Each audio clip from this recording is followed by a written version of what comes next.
Dalam sidang kasus perintangan penyidikan pembunuhan Brigadir Yosua, Irfan Widianto dan juga Cuk Putranto yang juga terdakwa dihadirkan sebagai saksi untuk Hendra Kurniawan dan juga Agus Nurpatria. Selain memberikan keterangan perintah menggantikan DVR CCTV, Irfan juga meyakini perintah atasannya tidak mungkin aneh-aneh. Apakah ini lazim? Kita akan mengulasnya bersama dengan penasehat ahli Kapolri Arianto Sutadi dan pakar digital forensik Ruby Alamsyah. Selamat sore Bapak-Bapak. Selamat sore, Pak. Selamat sore. Baik, saya ke Pak Ruby terlebih dahulu. Pak Ruby, ini CCTV yang sudah rusak ini, apakah file-filenya ini masih bisa dikembalikan kembali, Pak? Iya, keywordnya adalah di kata-kata rusak. Yang dimaksud rusak itu apa? Sebuah hardware, sebuah device itu tingkat kerusakan ataupun yang disebut rusak itu bisa berbagai macam hal ya, bisa software, bisa hardware, dan bisa yang lainnya. Nah, kalau saya sih tidak bisa memastikan apakah yang rusak yang dimaksud itu seperti apa. Intinya data CCTV tersebut, DVR itu isinya adalah utamanya adalah sebuah storage, sebuah hard disk yang ada operating systemnya dan sebuah software yang memang bertugas untuk fungsinya menyimpan hasil visual dari kamera-kamera yang terhubung ke DVR tersebut dan akan disimpan ke hard disk atau storage yang ada di dalam DVR. Nah, parameter yang apa yang pastinya disebut oleh DVR itu rusak, karena DVR rusak itu bisa berbagai macam hal. Satu, misalnya rusak tidak bisa dibaca aja oleh software lain atau tidak bisa di-play oleh software lain. Rusak karena dinyalakan tapi operating sistemnya tidak nyala.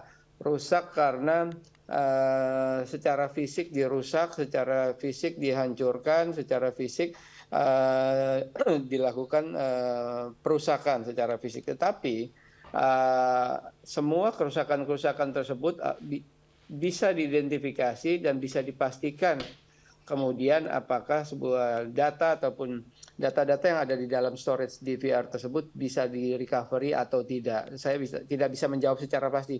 Tapi biasanya data di dalam CCTV itu hanya satu yang kemungkinan besar tidak bisa di-recovery, yaitu data-data yang sudah tertimpa.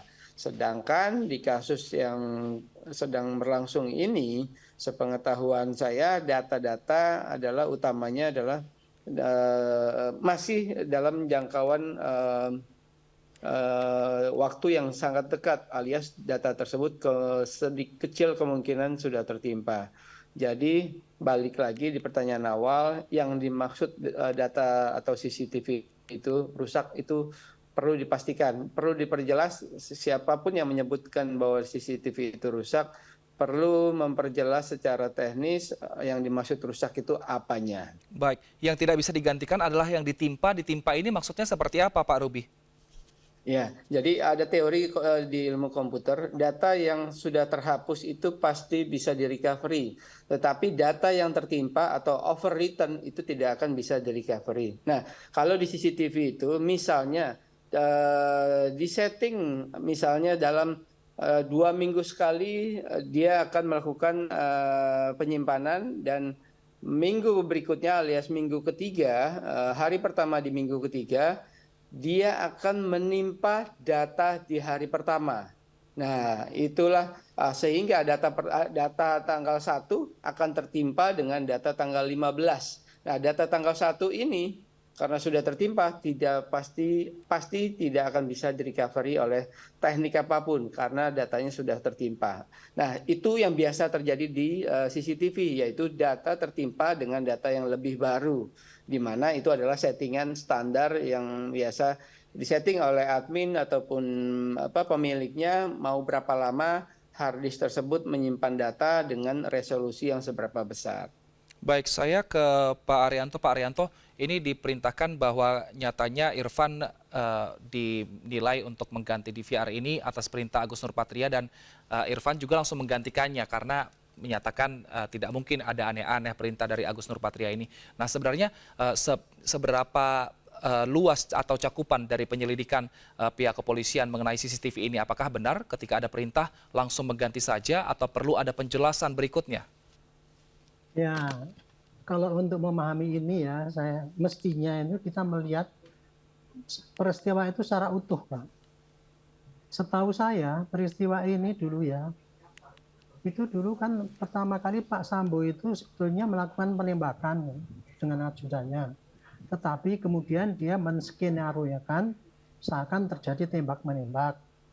Itu satu. Yang kedua, kasus ini begitu terjadi, itu ditangani oleh Pak Sambo dan nyuruh bawahannya Paminal itu Pak Indra untuk ya dalam tanda petik merusak apa, bukti yang di situ.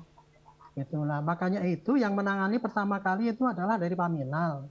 Kalau secara teori setiap kejadian itu Pak, apabila kita berangkatnya kejadiannya adalah ada orang mati yaitu Yosua itu mestinya secara teoritis ya penyidiknya adalah penyidik dari reserse setempat dengan sprindik dan sebagainya gitu. Sehingga nanti mengambil barang bukti dan sebagainya itu semua atas perintah dari penyidik itu. Tapi ini yang terjadi kasus ini pada hari H pertama itu yang nangani kan langsung dari Paminal, dari Propos dan sebagainya itu.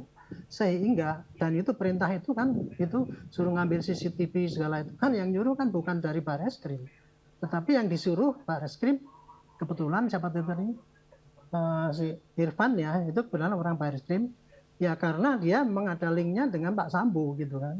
Sehingga dia disuruh karena ada kedekatan sehingga disuruh gitu aja lah gitu. Jadi kalau ditanya-tanya kemudian apakah pantas itu perintah itu kepada Anda dalam kondisi yang seperti itu dia pasti bingung kan. Ini dipikirnya apalagi tadi dia ngomong tadi bahwa itu kan di luar TKP itu Pak. Ya, pengambilan CCTV itu berarti bukan pengambilan barang bukti. Nah, kalau untuk diambil diamankan itu berarti ya memang untuk penyidikan berikutnya mungkin gitu ya. Tetapi kadang-kadang yang perintah Paminal, orang-orang Paminal yang mempunyai kewenangan di lingkungan situ, karena waktu itu kan kasus itu dianggap tembak menembak internal sehingga ditangani dulu oleh internal gitu. Ya otomatis si Arief ini ya dia ya mengikuti perintah itu, nggak usah tanya apa pantas apa enggak. Dan gini Pak, di sini yang dituduhkan kepada dia itu, tapi waktu itu dia kan itu tadi menjadi saksi ya. Tapi saksi kepada si Agus ini gitu. Si Agus kan juga mengelak dia. Dia tidak merintah itu kok perintahnya dikerjakan seperti ini gitu ya. Itu si Agus memperjelas bahwa porsi dia melakukannya itu adalah dia sebatas itu tadi menyampaikan tapi kemudian perintahnya lain. Sedangkan si Irfan juga sama aja. Saya hanya sebatas melaksanakan perintah dari orang yang menurut saya itu juga punya wewenang untuk merintah itu gitu. Tetapi sekarang yang di sini mesti digali ya Pak ya. Apakah dia berbuat itu, dia sadar bahwa dia itu untuk memporak-porandakan atau merusak penyidikan. Itu yang mesti digali Pak. Dalam hal ini saya pribadi ya, pada saat itu jelas anak-anak ini tidak tahu Pak itu bahwa itu untuk merusak jejak-jejak penyidikan seperti yang dimaksudkan oleh Pak Sambo itu gitu. Jadi saya pikir ya di sini memang hakim harus menggali gitu ya. Mudah-mudahan menggalinya itu ke arah yang benar gitu ya. Jadi untuk menentukan apakah pada orang-orang ini yang obstruction of justice ini apakah betul-betul ada niatnya untuk merusak penyidikan gitu. Tapi merusak DVR lah, kemudian menghancurkan komputer dan sebagainya itu. Tujuannya apa untuk merusak komputer itu kalau dia waktu itu sudah tahu bahwa ini untuk menghilangkan jejak Pak Sambo yang nembak, kemudian dia ngomong tembak-menembak, nah itu dia bisa kena obstruction. Tapi kalau dia nggak ngerti apa-apa yang dikerjakan itu hanya karena perintah pimpinan yang waktu itu dianggap masih benar ya. Entah itu yang dari Paminalnya, entah itu Pak Sambonya, waktu itu kan tanggal-tanggal demikian kan belum ketahuan Pak Sambo itu sebagai tersangka merusak ini gitu. Itu sehingga terjadi demikian Pak tadi. Dari sekarang ini mereka itu saling melempar-melempar untuk bukan melempar ya, saling menegaskan bahwa inilah porsi saya berbuat gitu ya. Porsi saya itu berbuat hanya sebatas ini. Si Agus juga demikian, si Irfan juga demikian, porsi saya bertugas gitu. Tapi semuanya itu dia ingin menyatakan bahwa saya bertugas ini hanya sesuai dengan apa yang disebut. Dan saya tidak ngerti tujuan daripada mengapa harus DVR harus hilangkan, mengapa ini harus dirusak dan sebagainya itu. Sehingga akhirnya ya itu tadi, dalam hal ini mudah-mudahan yang kita terus fokus kepada apakah mereka itu berniat atau tidak, nah itu nanti bisa terjerat, dan kemudian apakah porsi mereka itu perbuatannya itu memang sesuai dengan yang di dalam fakta persidangan ini. Tapi kalau saya pribadi yang menyatakan ini mereka itu niatnya hampir tidak saat Baik. itu ya, kayaknya nggak akan mungkin dia itu bertujuan untuk menghilangkan jejak-jejak itu, sehingga Baik. menghilangkan penyidikan sehingga masuk dalam unsur itu. Nah, dalam persidangan memang juga ada dinyatakan bahwa DVR ini dicoba dimatikan sebanyak 26 kali.